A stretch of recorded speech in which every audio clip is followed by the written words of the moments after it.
Breaking tonight, Liz Truss has begun forming her cabinet as she sets about delivering her ambitious agenda. In the past few moments, Kemi Badenoch has been confirmed as International Trade Secretary. That follows on from the announcement of Kwasi Kwarteng as Chancellor, Therese Coffey as the new Health Secretary and Deputy PM, and Brandis Lewis as the Justice Secretary. But arguably, the most important announcement was former Attorney General Suella Braverman taking over as Home Secretary after Priti Patel's resignation yesterday.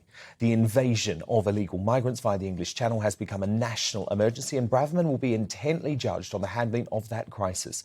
A key step could be freeing the UK from the influence of European judges, and our new Home Secretary has told me just last month that both her and Truss were prepared to consider our position within the European Convention on Human Rights. Watch. Is she committed to leave the European Court of Human Rights? Well, Liz has told me that she will do whatever it takes to solve the small boats problem. And you know, if that requires leaving the European Convention of Human Rights, then so be it, yes. Nigel Farage, I mean, whatever it takes, if it means leaving the ECHR, then so be it. I'm sorry, we are going to have to leave the ECHR. And remember, that was a Suella Braverman policy position when she was running in the leadership election. Oh, absolutely. I mean, Dan, if I'd been a Tory MP, I would have voted for her. No question about it, because when she says stuff, she actually means it.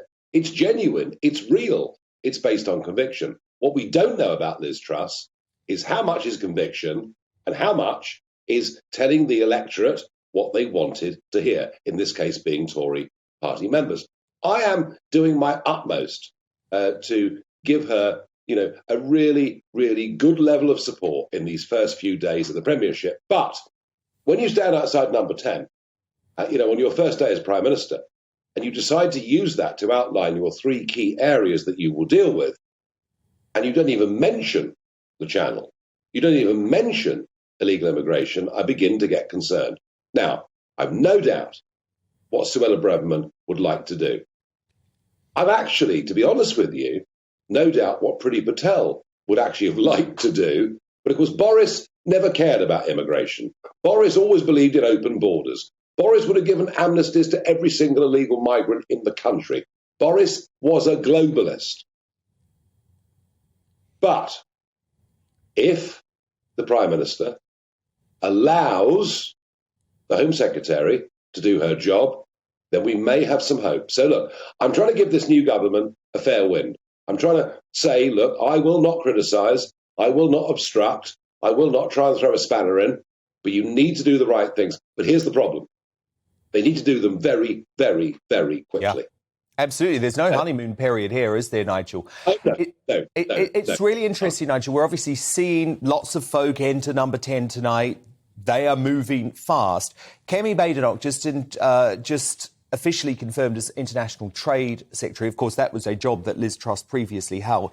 I have to say, Nigel, I am disappointed about that appointment, though, not because I don't think she'll do a great job there, but I believe what we needed was the anti-woke warrior herself in either education or culture.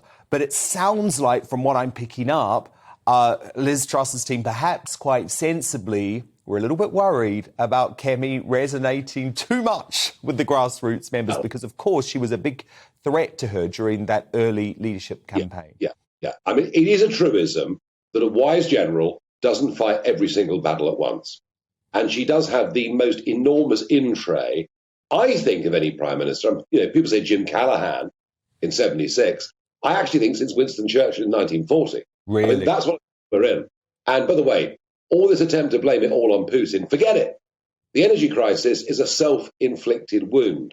Low growth, low productivity are all self-inflicted wounds. 12 years of failure of the Tory party, and that's why we've had 4 PMs in the space of 6 years. At least when it comes to some principled economics, we've got Truss talking sense. But does she? And here's the key question. You know, Mrs. Thatcher walked in there in 79, not trying to appease anybody. She was going in to shake the whole blooming thing up, and she couldn't give a damn what people thought or what they said. She had courage. Does Liz Truss have that courage? I don't know the answer to that. You don't know the answer to that, but I'm prepared to give her a fair wind until we find out. No, I think you're right, Nigel. I've got hope. And as you know, I thought she was the right choice. I certainly don't think Sunak would have been the man for the job at this point.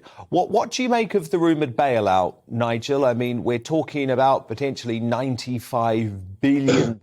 That's even bigger than the furlough scheme. We've no idea what the sum is because we don't know what the spot gas price is going to be.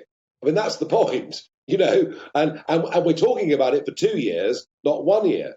We're talking about it up to the general election.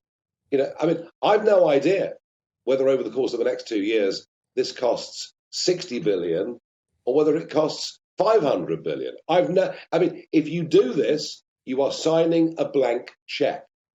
But let me just add this quick point. If you cap energy prices at a level that are just about affordable, and we get a cold winter, people will use a lot of energy. And that will then put problems on supply. And once again, Germany may well be in hock to Russia, but at least they have reserves, which they built up over the course of the last few months. We have no reserves. Our genius, pro-EU, just-in-time supply chain Tory party under Cameron and May closed down our storage facility. So, Liz Truss, yes, of course, she must do something with prices. Whether capping the wholesale price of gas is the right thing, well, it's a hell of a big gamble, but she's got to be seen to do something, and I get that. Supply. Yeah. She's used the word supply once or twice. This is urgent. She needs to tell the country we are prepared to reopen what's left of our coal-fired power stations. She needs to tell the country we're going to start developing onshore gas, and if necessary, the government will invest a stake in those businesses. She needs to tell the country we will be self-sufficient by 2024. And I promise you this, if she can bring us energy independence, if she can leave the ECHR and stop the nonsense over the channel, if she can go for growth by encouraging not just big businesses, but the 5.5 million men and women out there running small and medium-sized enterprises, acting as directors of limited companies or sole traders, and to take the burden of regulation off them, which is one of the reasons I pushed for all those years for Brexit. If she does those three things, she might not just save the Tory party, not just save her job, but save the country. And I say that because, final thought, yep, I believe we are on the edge of a precipice over which complete confidence in the financial system of this country and its standing in the world is about to topple over. Foreign direct investment is drying up. The interest of people around the world to buy our government debt is clearly now being open to question. We are, if she blows this, we will be back to 1976 and maybe even go to the IMF to get bailed out. This is an absolutely critical juncture in the modern history of our nation. Financial ruin is not very far away. And it's because of those reasons, whatever I think about Liz Truss being a Remainer and voting for Mrs. May's deal and all of those things, I am prepared to take her on face value at this moment in time. If she fails, it will be a landslide Labour victory. My God, there is a lot at stake. A lot at stake. Nigel Farage, perfectly put. And of course, Farage back tomorrow night at 7 p.m. here on GB News.